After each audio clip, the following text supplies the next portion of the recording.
Holiday quarantine dahil sa COVID-19. Sabi niyang mahigpit na ipatutupad ang social distancing measures. Yung coronavirus pandemic po kasi global. Ayon sa Department of Health, umakyat na ang kabuuang kaso sa 111. We talked to local heroes who witnessed the crisis firsthand. In this documentary, we share with you their story. Stories of service, resilience, and humanity in the face of a global crisis. During the pandemic, many people stayed home, but some still had to go out. One of these are the healthcare workers. They stepped forward when it was safest to stay behind. We wanted to know their stories, so we searched, we asked, and we listened. Hi po Doc, good evening. Maaari niyo po bang sabihin ang pangalan niyo at ang inyong naging tungkulin noong pandemic? Okay, good evening. I am Dr. Bebe Jane C. Pastor.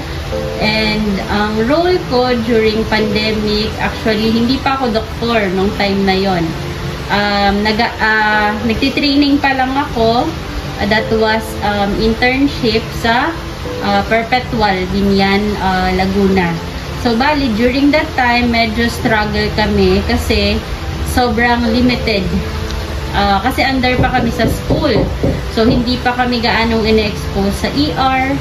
And during that time, kapag mag-OR kami, meron kami yung face shield. Plus ako, nakasalamin pa ako. So struggle talaga. And then, sobrang ingat namin every time meron mga i-ooperahan na pasyente. So, kailangan naka-PPE kami. So, bukod sa scrub suit, may PPE pa kami na suot. And then, hirap talaga even sa paghinga kasi naka-ano kami, yung naka-N95.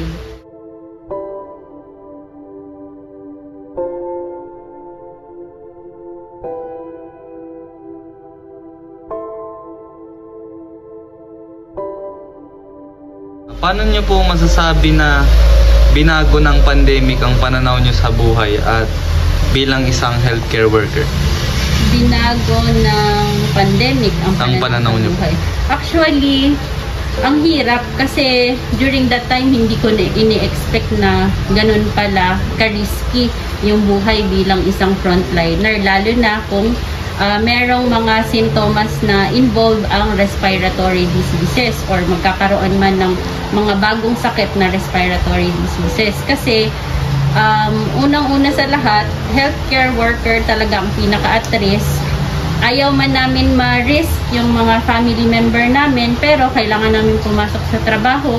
So, kinakailangan doble ingat talaga. Say for example, kapag kapapasok ka sa trabaho, dapat dala-dala mo lahat ng mga pang-protection mo, and then pagka uuwi, kinakailangan bago ka umuwi maligo ka talaga muna, and then kung meron kang symptoms, isolate ka sa family member mo kasi sobrang delikado at mabilis lang yung hawaan kapag may respiratory symptoms. Meron din isang struggle ko during that time na nag-i-internship ako is buntis ako during that time. So, hindi lang ako nag-work bilang doktor, but also as a pregnant woman na during that time na-diagnose din ako ng mild COVID.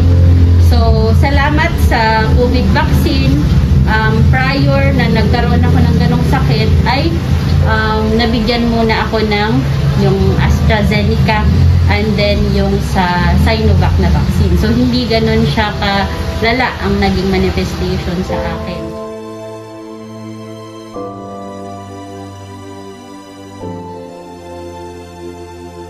Last question po.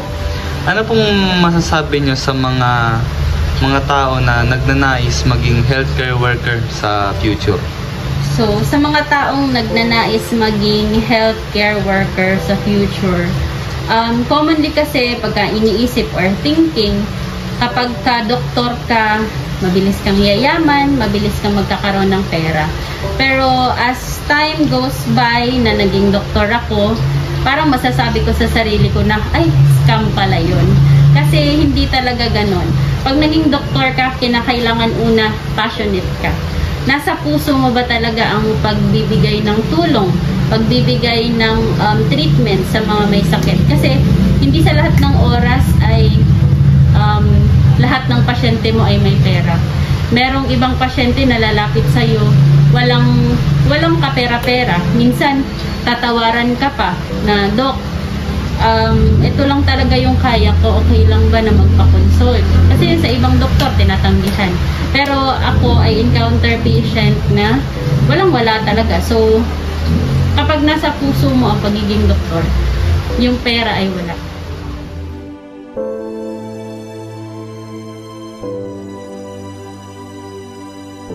Kung binalo tayo ng tao, may mga Pilipinong tumindig, hindi para sa sarili, hindi para sa kapwa.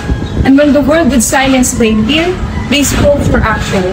When others ran for safety, they walked toward danger. Kaya sa bawat pawis, luha at dasal, ay itinuro nila sa atin ang tunay na kahulugan ng salitang bayan, na hindi lamang ito tulad ng mga nababasa natin sa libro. Because during those times, our hero don't wear capes. They wear masks, scrubs, and courage.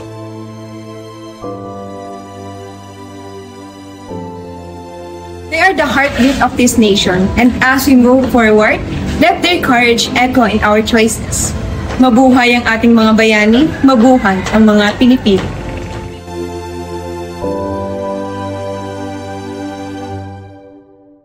The world changed overnight, but in the face of uncertainty, heroes emerged. Frontliners, stepping up when we needed them the most, they deliver healthcare services and community support and awareness, putting their own lives on the line to protect ours.